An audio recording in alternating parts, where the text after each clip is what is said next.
conversation that you will see only on CBS This Morning. Congressman, good morning.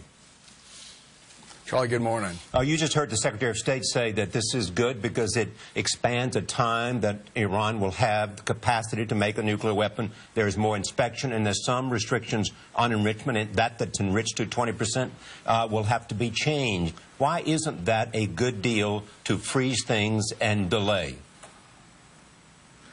Charlie, I think this interim deal with Iran is in fact dangerous. It is a deal which brings Iran closer to becoming a nuclear power. This deal that's been negotiated by the Secretary of State, frankly, falls well short of the UN Security Council resolution, which called for no sanctions relief until Iran suspended its enrichment of uranium. And we see in this deal language, despite protests to the contrary, language which says that Iran will have some type of right to enrich, as of yet in the language of the deal, still to be defined. Now, this is all contrary to the notion of what so many of us have been fighting for, which is to insist that we shouldn't pursue a policy of containment with Iran, that we should, in fact, insist that a country which has deceived the world, a country which has defied UN Security Council resolutions, can't be trusted. And we want that power in that country to dismantle, irreversibly dismantle its nuclear stockpiles, and not be allowed to continue enrichment. And I think this deal falls short on all of those fronts, and I think it bodes very, very ominously for the region and, in fact, U.S. security. Congressman, for the first time in a decade, we have halted Iran's nuclear program. There is a freeze. Also, for the first time, there will be daily inspections, unprecedented inspections of the enrichment facilities at Natanz and Fordo.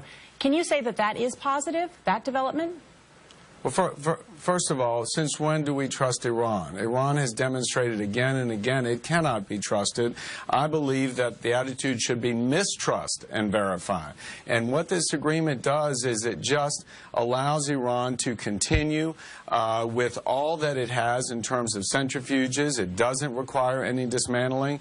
It allows for the enrichment up to 5%, which used to be something that we wouldn't stand for.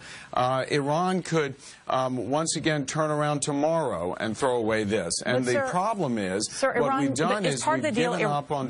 But as part of the deal, Iran cannot install or start up new centrifuges, as you know. So it's not the final deal, as you're talking about, and I know there's a great deal of mistrust out there. But I wonder why there's not some acknowledgement that an interim step could lead to a bigger deal. Why isn't that somewhat positive, that you can push for what you want in the final deal? Well, there's two things that are wrong here, two things. One is we have now let the door open to sanctions going away. We have said that we will ease up on sanctions, and which have taken years and years of progress for them to build and to be able to apply the kind of pressure that it did. And what we see also is there's no requirement that we comply with the UN Security Council resolution, which the international community had united behind, which says we need to keep the pressure on Iran until it suspends its nuclear activity and it suspends its enrichment activity. And we know in this agreement there's no requirement for Iran to dismantle its plutonium reactor. There's no requirement for it to dismantle its enrichment facilities. So we've got a real cost to us as we are now opening the door to the weakening of international sanctions that have been in place. So your alternative is keep the sanctions on, and if they do not lead to a stop and if Iran is close to a nuclear capacity, then launch a military attack. Now, Charlie, I don't buy into this, what I believe is a false choice between war or a policy of appeasement.